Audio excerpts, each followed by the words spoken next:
Some songs are never released to the public. Some songs are released to the public, but they never become popular. Some songs become popular, but only for a short period of time. And very, very, very few songs are Party in the USA.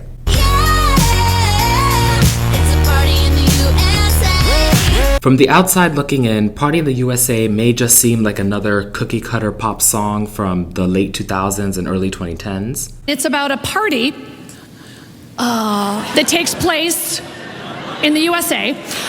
But what sets it apart from many songs of its time is just how prevalent this song has remained in pop culture today. It's still just as popular with newer generations as it was back in 2009, to the point where Party in the USA is one of the few lucky songs to resurge every single year around a specific holiday. July 4th, to be exact. And whenever a huge political moment happens, like the death of Osama bin Laden or Joe Biden winning the US presidential election in 2020, people blast Party in the USA. It has become this unofficial anthem for the United States. But let's go back to where it all began. Party in the USA was originally written and produced by a disgraced music producer who I am not going to talk about on this channel. If you're feeling messy, go look him up. The song was also written by Jessie J and Claude Kelly. During Jessie J's first writing sessions for her debut album with Lava Records, she started writing about her whiplash and culture shock while visiting from the UK and experiencing the United States for the first time. I hopped off the plane at LAX with my tea and my cardigan. Welcome to the land of fame and beep, hey, am I gonna fit in? Jessie J eventually then recorded a demo version of Party in the USA, and although she felt that the song was amazing, she didn't feel like it really represented her. She thought it was too jolly.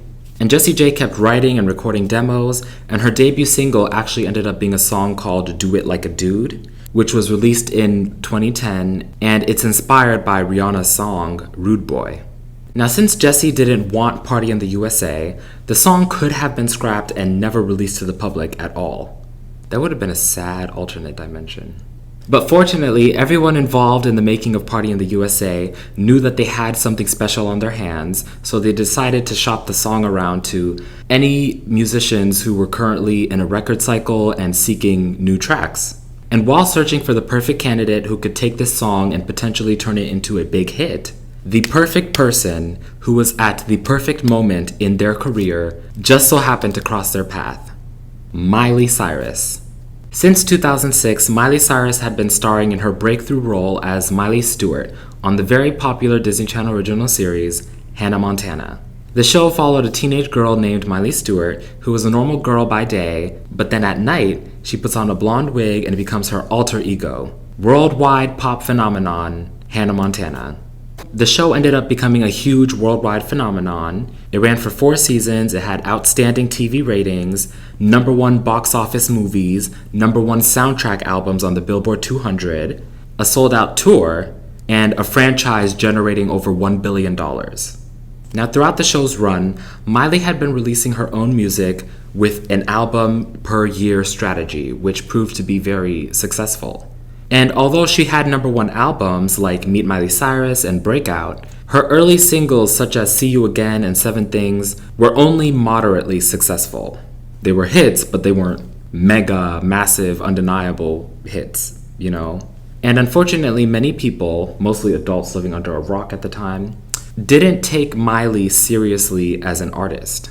I remember in 2008 when Miley was just 15 years old, she was singing alongside Mariah Carey, Beyonce, and Rihanna at the 2008 Fashion Rocks event, and they were singing a song like Stand Up to Cancer, and it felt very questionable why she was there alongside all those legends. Like, it didn't feel like she belonged just yet. Then in early 2009, Miley's fate changed when she released The Climb. There's always gonna be another mountain.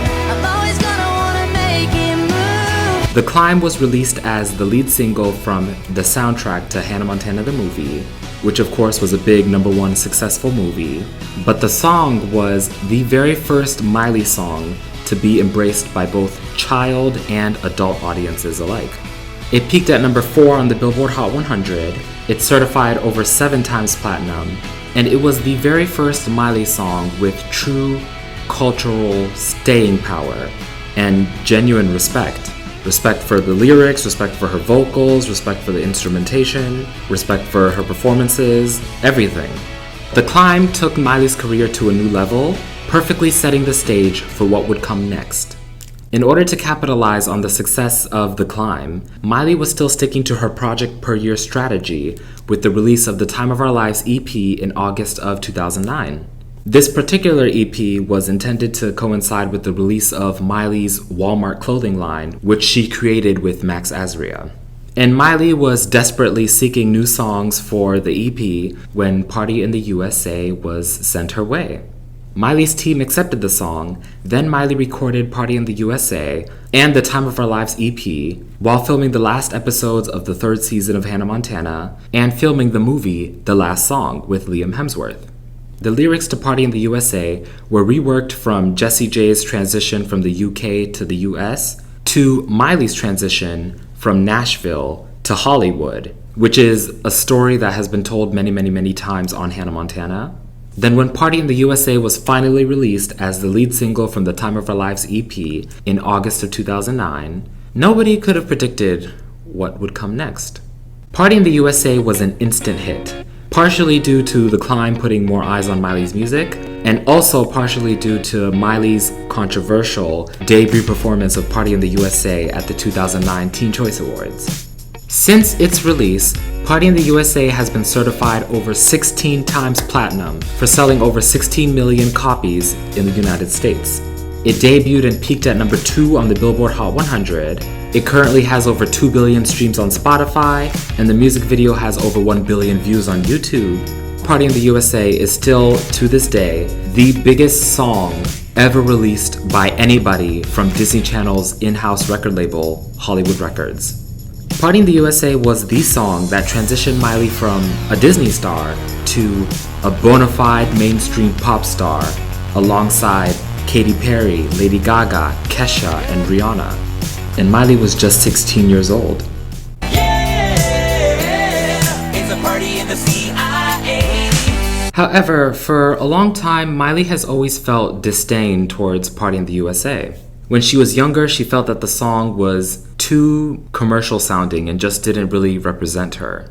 But in more recent years, Miley has stated that she doesn't perform Party in the USA anymore, mostly because of the political climate of the United States today, and that the song's celebratory nature kind of feels tone deaf in the wake of the recent treatment of many minority groups, people of color, immigrants, black people, LGBTQIA plus people, so many different types of people.